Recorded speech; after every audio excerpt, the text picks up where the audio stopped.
नमस्कार दोस्तों, एक बार फिर आप सभी का स्वागत है मेरे नए exam channel learn to grow में। डेली हम डिस्कस करते हैं करंट अफेयर। तो चलिए आज की हम शुरुआत करते हैं 11 नवंबर 2022 की करंट अफेयर की। जो भी एग्ज़ाम रिलेटिव क्वेश्चन हैं और जो आ सकते हैं एग्ज़ाम में, हम उनके बारे में तैयारी करते हैं। तो चलिए आज डिस्कस करते हैं आज का करंट अफेयर आपके साथ। गाइस, कल का आपका अभ्यास प्रश्न था, हाल ही में अजीत अंजुम और किस पत्रकार को कुलदीप नैयर पत्रकारिता सम्मान मिलेगा। तो आपके ऑप्शन थे, option A Sheikh Hasina, option B Guman, option C Raja, option number D Arfa Khanam. चलिए इसके बारे में हम जानकारी ले लेते हैं। गांधी शांति प्रतिष्ठान की ओर से 2021 व 22 के कुलदीप नैयर पत्रकारिता सम्मान की घोषणा कर दी गई है।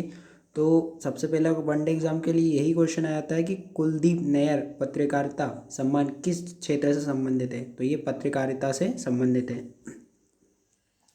वर्ष 2021 का यह सम्मान वरिष्ठ पत्रकार व यूट्यूबर अजीत अंजुम को दिया जाएगा। तो वहीं 2022 के लिए आरफा खानम शेरवानी के नाम की घोषणा की गई है। दोनों के नामों की घोषणा सोमवार को दिल्ली प्रेस क्लब स्थित एक समारोह में की गई है।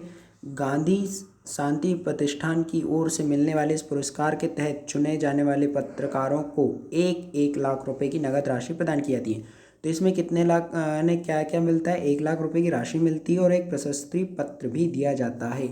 तो इसका जो राइट आंसर होगा वो होगा हमारा option number D Arfa Khanam. चलिए आज के हम प्रश्नोत्तर सीरीज का उद्घाटन करते हैं। हाल ही में India agri business best state award किसने जीता है। आपके ऑप्शन है हरियाणा, ऑप्शन नंबर बी है गोवा, ऑप्शन नंबर सी है गुजरात, ऑप्शन नंबर डी है असम। चलिए गाइज इसके बारे में हम देखते हैं आगे। हरियाणा में कृषि क्षेत्र का विकास विस्तार खूब सुर्खियां बटोर रहा है। राज्य सरकार भी अब किसानों को पारंपरिक फसलों के साथ साथ बागवानी फसलों की खेती के लिए प्रेरित कर रही है। साथ ही राज्य में एकीकृत कृषि प्रणाली के मॉडल पर भी जोरों से काम चल रहा है। पशुपालन और मछली पालन के क्षेत्र में भी ज़्यादा राज्य ने काफ़ी बेहतर प्रदर्शन किया है। तो अभी जो हरियाणा हमारी सरकार है वहाँ पे India agri business best state का अवार्ड उसने जीता है। चलिए तो इसका जो राइट आंसर होगा वो ऑप्शन हमारा ए होगा।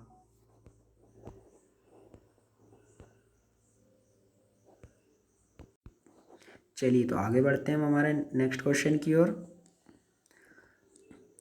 नेक्स्ट प्रश्न है, हाल ही में IMF Indian monetary fund, IMF का फुल फॉर्म है, किस देश को आर्थिक संकट से निपटने के लिए 4.5 बिलियन डॉलर का ऋण प्रदान करेगा।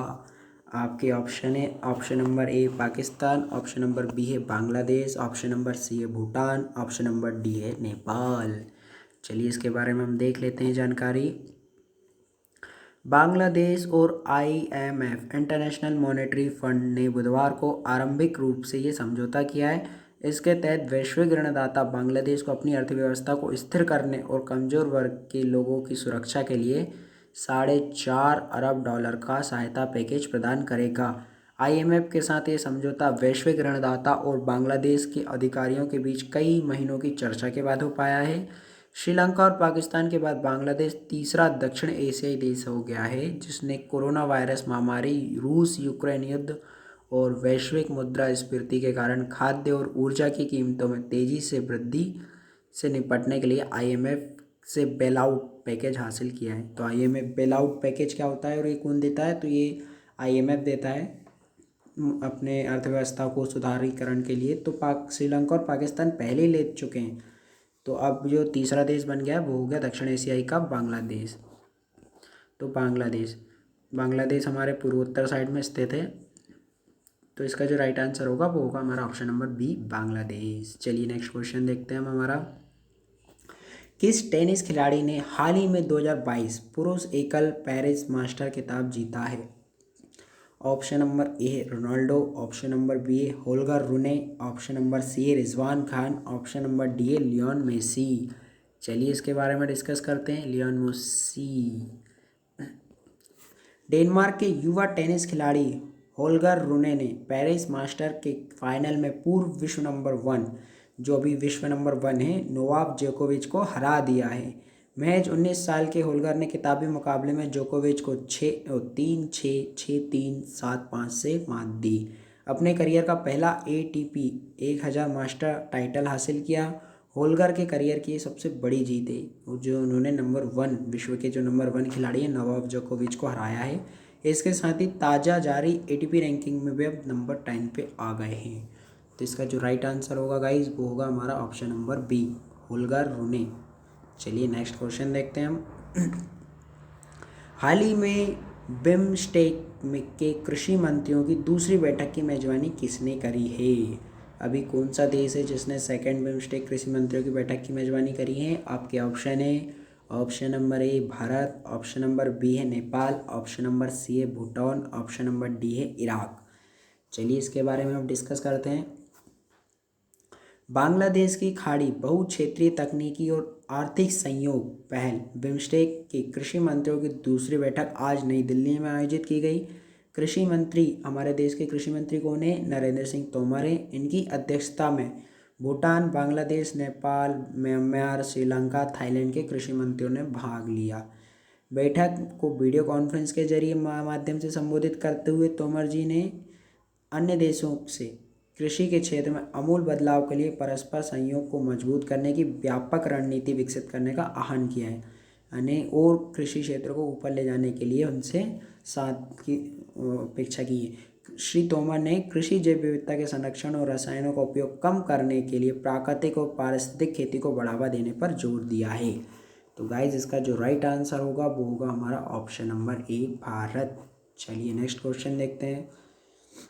नेक्स्ट क्वेश्चन है, नवी टेक्नोलॉजी ने हाल ही में किसे अपना ब्रांड एम्बेसडर बनाया है? आपके ऑप्शन है Mahendra Singh Dhoni, option number B है Virat Kohli, option number C है Rohit Sharma, option number D है शिखर धवन। अभी हाल ही में चर्चा में रहा था क्योंकि भारतीय टीम सेमीफाइनल में हार चुकी है। तो महेंद्र सिंह धोनी को ड्रेन स्टार्टअप गरुड़ एक्सप्रेस का ब्रांड एम्बेसडर बनाया गया है। कंपनी ने 6 जून को इसकी घोषणा की है। धोनी ने इस कंपनी में निवेश भी किया है और वे इसके शेयर होल्डर भी बन गए हैं। चेन्नई की गरुड़ एक्सप्रेस ने हाल ही में एग्रीकल्चर को सपोर्ट करने के अपने प्लान की घोषणा की है। कंपनी ने कहा था कि वह ग्रामीण स्तर के एंटरप्रेन्योर व कीटनाशक और उर्वरक रिटेलर को ड्रोन से बचने के लिए एक मॉडल पर काम कर रही है। तो इसका जो राइट आंसर होगा वो होगा हमारा ऑप्शन नंबर ए, महेंद्र सिंह धोनी। चलिए नेक्स्ट क्वेश्चन देखते हैं। हाल ही में किसने मिडिल ईस्ट ग्रीन इनिशिएटिव के लिए $2.5 अरब की प्रतिबद्धता जताई है? ऑप्शन ए है दिल्ली, ऑप्शन बी है सऊदी अरब, ऑप्शन सी है नेपाल, ऑप्शन नंबर डी है भूटान। चलिए इसके बारे में हम जानकारी लेते हैं। सऊदी अरब के क्राउन, यानी सऊदी अरब में जो क्राउन पे हैं तो वो है प्रिंस मोहम्मद बिन सलमान ने कहा है कि राज्य अगले 10 वर्षों के मध्य पूर्व में हरित पहल के जरिए $2.5 बिलियन का योगदान देगा और अपने मुख्यालय की मेजबानी करेगा। किंगडम का sovereign wealth fund public investment fund 2050 तक शुद्ध शून्य कार्बन उत्सर्जन का लक्ष्य भी रखेगा। अभी भारत ने 2030 तक शून्य कार्बन का लक्ष्य रखा है। आप याद रखिएगा, ये वनडे एग्जाम में पूछा जा चुका है और आने वाले एग्जाम में भी ये पूछा जा सकता है कि भारत कब तक शून्य कार्बन उत्सर्जन का लक्ष्य रखा है भारत ने। क्राउन प्रिंस ने मिस्र में शर्म अल शेख में कहा क्योंकि विश्व के नेताएं COP27 यानी क्लाइमेट ऑर्गेनाइजेशन समथिंग है, तो ये काय से संबंधित है? तो COP जलवायु परिवर्तन सम्मेलन से संबंधित है, क्लाइमेट एक्सचेंज पार्टीज। सऊदी अरब ने 2030 तक अपनी बिजली उत्पादन के 50% के लिए नवीकरण ऊर्जा पर भरोसा करने की योजना बनाई है। क्राउन प्रिंस ने कहा है कि 2035 तक 44 मिलियन टन कार्बन उत्सर्जन को हटा दिया। तो इसका जो राइट आंसर होगा वो होगा हमारा ऑप्शन नंबर बी, सऊदी अरब। चलिए नेक्स्ट क्वेश्चन देखते हैं। गाइज आज तक के लिए इतना ही था। आज का हम अभ्यास प्रश्न देखते हैं आपके साथ। भारतीय सेना ने किस राज्य में बालोंग मेले का आयोजन किया है? IMP क्वेश्चन है ये, आने वाले एग्जाम टाइम में शायद पूछा भी जा सकता है कि बालोंग मेला कहाँ आयोजित किया जाता है।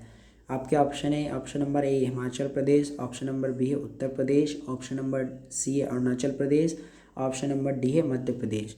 तो गाइज इसका मुझे आंसर आप कमेंट बॉक्स में ज़रूर लिखिएगा। साथ में जिस प्रदेश में ये आयोजित किया जाता है उस प्रदेश के बारे में जो भी आपको जानकारी हो वो भी शेयर कीजिएगा ताकि दूसरे लोग उसको पढ़ के और प्रेरित हो सके और उन्हें जानकारी मिल सके जो उनके एग्ज़ाम में काम आ सके। तो गाइज़ आज तक के लिए इतना ही था। Thanks for watching. Subscribe my education YouTube channel. धन्यवाद गाइज़।